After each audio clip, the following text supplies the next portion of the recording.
রাধে রাধে বন্ধুরা, শুভ সকাল। তোমরা কেমন আছো? আশা করি তোমরা যে যেখানে আছো সবাই খুব ভালো আছো, সুস্থ আছো। আর তোমাদের ভালোবাসায় আমরাও ভালো আছি। আর লালটুকুন্তি কিচেন অ্যান্ড ব্লগ চ্যানেলে তোমাদের সবাইকে জানাই স্বাগত আর অনেক অনেক ভালোবাসা। আজকের সোমবার, সকাল এখন 5টা বাজে। তো এখন থেকেই তোমাদেরকে সাথে নিয়েই নতুন আরও একটি ব্লগ আমি শুরু করছি। তো সাথে থাকো, আশা করি আজকের ব্লগ তোমাদের খুব ভালো লাগবে। প্রত্যেক দিনের মতো আজকে দেখো সকাল সকাল উঠে পড়েছি। ওই এখন সকাল 5টা মতো বাজে। তো আজকের শরীরটা খুবই খারাপ লাগছিল, কারণ ঘুমটা ঠিকঠাক হয়নি। ওই 1:30টার দিকে শোয়া হয়েছে রাতে। তো ওই কারণে আজকের আর উঠতে ইচ্ছা করছিল না। তাও ওই যে 4:45টার সময় অ্যালার্ম দিয়ে রাখা হয়, কারণ ছেলে আর বরমশাই ওই 8টার দিকে বের হবে। তো তার মধ্যে আমার সমস্ত রান্না করে দিতে হবে, ওদের টিফিন বানিয়ে দেবো। সারাদিন চলে যাবে আর সেই রাতে এসে আবার খাবে দুজনে। তো ওই কারণে ওদের একটুখানি টিফিন বানিয়ে দিই। তবে আজকে রুটি করে দেব। আর আটাটা শেষ হয়ে গিয়েছে, বাবাকে আনতে পাঠিয়েছি। বাবা আমার থেকে আরও আগে উঠে যায়, জানো তো। আমি উঠে দেখি বাবা উঠে গেছে, ছাদে গিয়ে ব্রাশ করছে। আর সকালবেলায় পায়রাগুলোকে একটু খেতে দেয়, ছাদের দরজা খোলে, তো আবার নিচে গিয়েও দরজা খোলে, একটু জল ছড়িয়ে দেয়। তো এই সব কাজগুলো বাবাই করে আর কি। সকালবেলায় আমার করার অতটা সময় থাকে না। তো দেখছো এখন সকালবেলায় বর্মশাই উঠে পড়েছে আজকে, কেননা আজকের এই যে ভিডিওর কিছু কাজ আছে সেরেই ও বেরিয়ে পড়বে। তো বর্মশাই ফ্রেশ হয়ে একটুখানি চা খাবে, তো ওদিকে চা বানাতে গেছে আর আমি এদিকে বিছানাটাকে তুলে ভালো করে ঘরটাকে ঝাড় দিয়ে সোজা রান্নাঘরে চলে এসেছি। আর আজকের বেশি কিছু রান্না করব না, ওই যে ইলিশ মাছের ঝাল করব, ওরা গরম ভাত দিয়ে খেয়ে যাবে। আর রুটি আর তরকারি করব আজকে, সয়াবিন পেঁপে আলুর তরকারি করব, জানো তো। কারণ প্রত্যেক দিন পেঁপে আলু দিয়ে আলু চচ্চড়ির মতো কালো জিরে করে দিই, তবে আজকের একটু আদা রসুন দিয়ে শুকনো টাইপের একটুখানি আলুর দমের মতো করে দেব। কারণ বেশি ঝোলঝোল করলে আলুর তরকারি নষ্ট হয়ে যেতে পারে। তো ওই কারণে আমি একদমই জল দিই না, শুকনো কষা করে দিই। তবে আজকের আর তোমাদের সাথে শেয়ার করলাম না, ইলিশ মাছের ঝালটাই শেয়ার করছি। তো দেখো ইলিশ মাছ ভাজা হয়ে গেছে। ওই তেলের মধ্যে একটুখানি কালো জিরে ফোড়ন দিয়েছি, তার মধ্যে টমেটম দিয়ে দিয়েছি। দিয়েই ওই যে হলুদের গুঁড়ো, লঙ্কার গুঁড়ো দিয়েছি, কাঁচা লঙ্কা দিয়েছি, দিয়ে একটু ভালো করে কষিয়ে নিতে হবে। তবে এটার মধ্যে ওই জিরে ধনের গুঁড়ো কিন্তু আমি দিই না। তো দেখো এইবার সর্ষে বাটা দিয়ে দেবো। আজকে না মিক্সিতে বেটে নিয়েছি, ওই যে শিলে বাটার মতো একদম সময় নেই। তো বেশি পেস্ট করিনি, মানে একটু হালকা করে জাস্ট বেটে নিয়েছি। ওই সর্ষের জলটাই দেব। তবে এটার মধ্যে বেগুন দিলে ভালো হতো, বাড়িতে নেই তো কি করব বলো। ওই সর্ষের পাতলা করে ঝোল বানিয়ে দিয়েছি। এটা গরম ভাত দিয়ে খেতে খুব ভালো লাগে। এখন ওই ভেজে রাখা মাছগুলো দিয়ে দেবো, দিলেই আমার হয়ে যাবে। আর এই যে সর্ষের খোসাগুলো জবা গাছের গোড়ায় দিয়ে দেবো। তো দেখো ওদিকে ঝাল হয়ে গেছে, ওরা খেয়েও বেরিয়ে গেছে। আর একটুখানি টিফিন দিয়ে দিয়েছি। ওই পেঁপে আলু আর সয়াবিন দিয়ে তরকারি করেছিলাম আর রুটি করেছিলাম। তবে আজকে বেশি রুটি করিনি, ওই ওরা নিয়ে যাবে, ওই তিনটে তিনটে করে 6টা রুটি করেছি। ওরা খেয়ে চলে গেছে, নিয়েও গেছে টিফিন।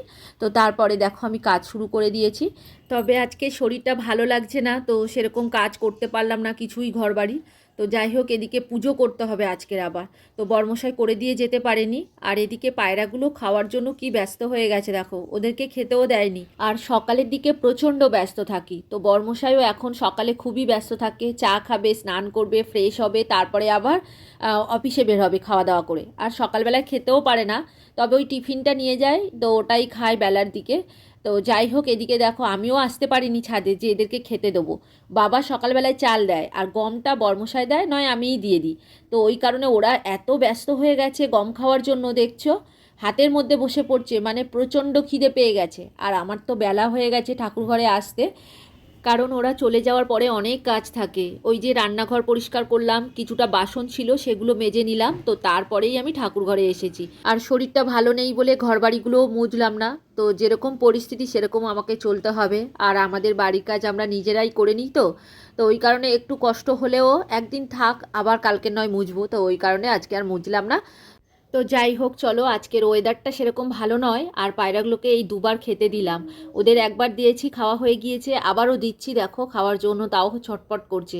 আর দেখো রোদ নেই, বাবা এদিকে কাঠ বস্তায় করে মেলে দিয়েছে। তো যাই হোক, ঠাকুর ঘরের সমস্ত কাজ সেরে নিয়ে এখন পুজোতে বসে পড়েছি। তো এইবার আরতি করে নেবো, নিলেই আমার পুজো কমপ্লিট হয়ে যাবে। তো চলো এখন আরতি সেরে নিই আর তোমাদের কিছু কমেন্টের উত্তর দিয়ে দিই। মুনমুন দিদিভাই কমেন্ট করেছে, দিদিভাই আমার নাম মুনমুন, এটা মায়ের নামে চ্যানেল খোলা হয়েছে, তাই প্লিজ আমার নামটা নিও, আমার নাম মুনমুন। আর লিখেছে, খুব ভালো লাগলো দিদি পূজা দেখে। তো বনু, তোমাকে অসংখ্য ধন্যবাদ, তুমি খুব ভালো থেকো। তো এবার থেকে তোমার কমেন্ট পড়ার সময় আমি মুনমুন বলেই বলবো। তো যাই হোক, এইভাবেই সবসময় আমার পাশে থেকো। আর কেয়া দে দিদিভাই কমেন্ট করেছে, এখন আমি খুব ভালো আছি, তোমার শিব পূজা খুব সুন্দর হয়েছে, তোমরা সবাই খুব ভালো থেকো। তো দিদিভাই থ্যাংক ইউ কমেন্ট করার জন্য। আর তুমি এই যে সুস্থ আছো, ভালো আছো, এটা শুনে আমার খুব ভালো লাগছে। তো যাই হোক, তুমি খুব সাবধানে থেকো। তো আর একটা কথা আমি তোমাদেরকে বলতে চাই, এই সপ্তাহের মিডিলের দিকে বা শেষের দিকে আমি একটা লাইভ করব।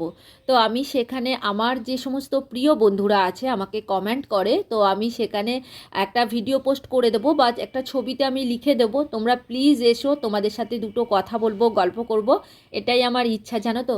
আগেরবারে দুবার আমি লাইভ করেছি, তো দুটো একটা দিদিভাই এসেছিল, আমার খুব ভালো লেগেছে। আমিও চাই কেয়া দিদি তুমিও এসো, হ্যাঁ। তবে আমি ছবি দিয়ে পোস্ট করে দেবো, তোমরা সেই মতো এসো, ওই রাতে 9টার দিকেই করব আর কি। তো যাই হোক, দেখো এখন ছাদে চলে এসেছি, ওদিকে আমার পুজো করে প্রসাদ তুলে নিয়েছি। তো এখন ওই ঠাকুরের কিছু বস্ত্র আছে সেইগুলোই কেচে দেবো। তো অনেক দিন ধরে এগুলো রাখা আছে, কাচা আর হচ্ছে না। তো আজকে সেইভাবে কোনো ভারী কাজ করিনি, তো ওই কারণে ভাবলাম এই ঠাকুরের বস্ত্রগুলো আজকে কেচে দিই। তবে মেঘলা করে আছে, ওই যে শেটের তলায় মেলে দেবো, দুদিন ধরে শুকিয়ে যাবে। ওই যে এখন সাবান জলে ভিজিয়ে রাখছি। টুটুল দত্ত কর্মকার দিদিভাই কমেন্ট করেছে, বাবা ভোলানাথের পূজা দেখে খুব ভালো লাগলো, বাট তোমার মতো এভরিডে করতে পারি না। আজ অনেক নিয়ম শেখা হলো তোমার কাছে, এবার তোমার মতো করে করব। খুব ভালো থেকো। তো প্রথমেই বলি থ্যাংক ইউ কমেন্ট করার জন্য। আসলে ঠাকুর ঘরে গেলে ভোলে বাবাকে যদি না অভিষেক করি, তো মনের মধ্যে একটা চিন্তা হয় যে কি একটা করলাম না, মানে কি কাজ আমরা বাকি রেখে দিলাম। এটা আমার মনে হয়। বর্মশাইও প্রত্যেক দিন ভোলে বাবাকে স্নান অভিষেক করায়, তবে তোমাদের সাথে প্রত্যেক দিন আর শেয়ার করি না। তবে আজকেরও ভোলে বাবাকে স্নান অভিষেক করিয়েছি। ওই যে গতকাল যে পুজো করলাম, বেলপাতা, ফুল, দুর্ব এগুলো ছিল, আতপ চাল, তিল, তো সেগুলো সব পরিষ্কার করে ভোলে বাবাকে স্নান অভিষেক করিয়ে আসনে বসিয়েছি, তোমাদের সাথে কিন্তু শেয়ার করিনি। তারপরেই পুজো করেছি। এবার থেকে তুমিও করো, তোমারও অভ্যাস হয়ে যাবে। প্রত্যেক দিন একই কাজ করলে অভ্যাস হয়ে যায়, কষ্ট আর মনে হয় না।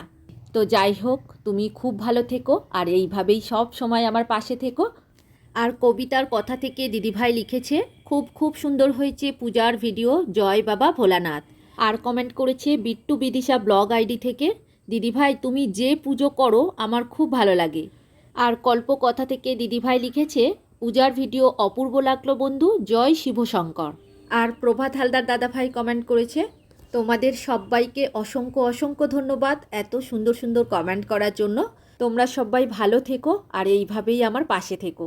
আর তোমাদের সাথে গল্প করতে করতে অনেকটা কাজ আমার এগিয়ে গেছে। তো ঠাকুরের বস্ত্রগুলো সব মেলা হয়ে গিয়েছে। তারপরে ওই যে আমাদের শিবশম্ভুকে স্নান অভিষেক করিয়েছিলাম, তার জলটা বেলগাছের গোড়ায় দিয়ে দিলাম। আর আজকে শরীরটা খারাপ ছিল বলে বেশি ভিডিও শ্যুট করতে পারিনি। তো যাই হোক, ভিডিওটা আজকের আর বড় করব না, এখানেই শেষ করব। তোমরা সবাই খুব খুব ভালো থেকো গো। আর ভিডিওটা কেমন লাগলো কমেন্ট করে অবশ্যই জানিও। আর যদি কোথাও ভালো লাগে লাইক, কমেন্ট, শেয়ার করে দিও। আর নতুন বন্ধু হয়ে থাকলে চ্যানেলটিকে সাবস্ক্রাইব করে দিও। আজকের মতো এখানেই রাখছি, এবার দেখা হবে পরের ভিডিওতে।